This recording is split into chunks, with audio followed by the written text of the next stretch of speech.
Right Neelima, తెలంగాణలో రేవంత్ సర్కార్ కొలువు తీరిన తర్వాత అత్యంత ప్రతిష్టాత్మకంగా అంటే మొదటలోనే ఈ ఏదైతే ప్రజాభవన్లో ఈ ప్రజావాణి కార్యక్రమాన్ని కూడా నిర్వహించడం జరిగింది. అంటే గత ప్రభుత్వం బీఆర్ఎస్ ప్రభుత్వంలో జరిగినటువంటి అక్రమాలు కావచ్చు, ఇబ్బందులు కావచ్చు, ఇవన్నీ కూడా వచ్చి ఫిర్యాదులు చేసుకునే వెసులుబాటు కూడా కల్పించడం జరిగింది. ఇప్పుడు దానికి అక్కడ ఉన్నటువంటి అధికారికి మాత్రమే ఆ ఫిర్యాదుకు సంబంధించిన డీటెయిల్స్ అయితే తెలిసే అవకాశం ఉంది. అంటే అది ట్రాకింగ్ ఎంతవరకు వచ్చింది, ఇంకెప్పుడు క్లియర్ అయ్యే అవకాశం ఉంది ఏంటి అనేది.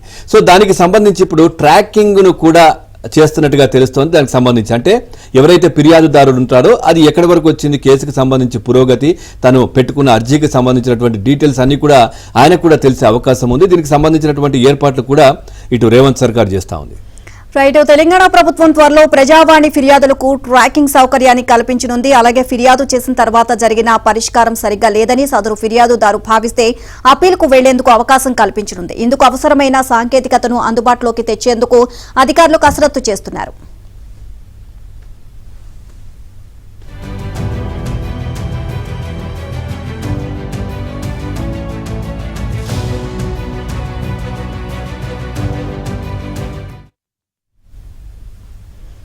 ఇక కాంగ్రెస్ ప్రభుత్వం ఏర్పాటైన తర్వాత హైదరాబాద్ లోని ప్రజాభవన్ లో ప్రజావాణి కార్యక్రమాన్ని ప్రారంభించారు. ప్రతి మంగళ శుక్రవారాల్లో ప్రజాభవన్ లో ఈ కార్యక్రమాన్ని నిర్వహిస్తుండగా రాష్ట్రంలోని వివిధ ప్రాంతాల ప్రజలు వచ్చి తమ సమస్యలు పరిష్కరించాలి అంటూ ఆర్జీ పెట్టుకుంటున్నారు.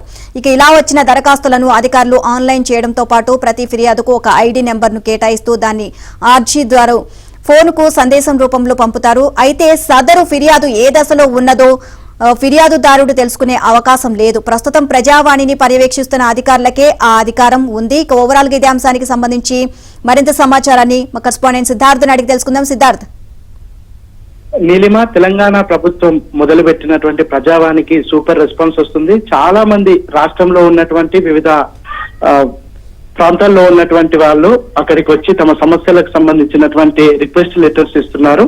అయితే ప్రజావాణిలో వాళ్ళు ఒక రిప్రజెంటేషన్ ఇవ్వగానే వాళ్ళ మొబైల్ కి ఒక మెసేజ్ రూపంలో అర్జీని తీసుకున్నట్టు సమాచారం వెళ్తుంది. కానీ దాని ప్రాసెస్ కి సంబంధించినటువంటి సమాచారం అర్జీదారునికి వెళ్ళడం లేదు. దీన్ని సింప్లిఫై చేసేయడానికి ప్రభుత్వం కసరత్తు చేస్తా ఉంది.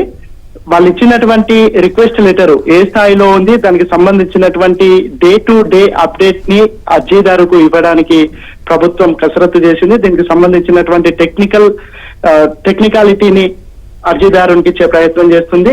ఒక అర్జీదారుడు రిప్రజెంటేషన్ ఇవ్వగానే అది ఏ దశలో ఉంది, ఎక్కడికి వెళ్ళింది, అప్లికేషన్ ఎక్కడ ఉంది, దానికి సంబంధించినటువంటి సొల్యూషన్ ఏ దశలో ఉంది అనేది అప్ టు డేట్ తెలుసుకునే ప్రయత్నాన్ని తెలుసుకునే మెకానిజాన్ని అర్జీదారునికి ఇవ్వబోతుంది. ఇక దాంతో పాటుగా ఒకవేళ వచ్చినటువంటి సొల్యూషన్ అర్జీదారునికి నచ్చకపోతే దానిపై మరోసారి అప్పీల్ కు వెళ్లే అవకాశాన్ని కూడా ప్రభుత్వం అందుబాటులోకి తీసుకురానుంది. ఈ ప్రజావానికి వచ్చినటువంటి అప్లికేషన్ కి సత్వర న్యాయం చేకూరే విధంగా ప్రభుత్వం అడుగులు వేస్తుంది. దాంట్లో భాగంగానే ఈ మెకానిజాన్ని ఎస్టాబ్లిష్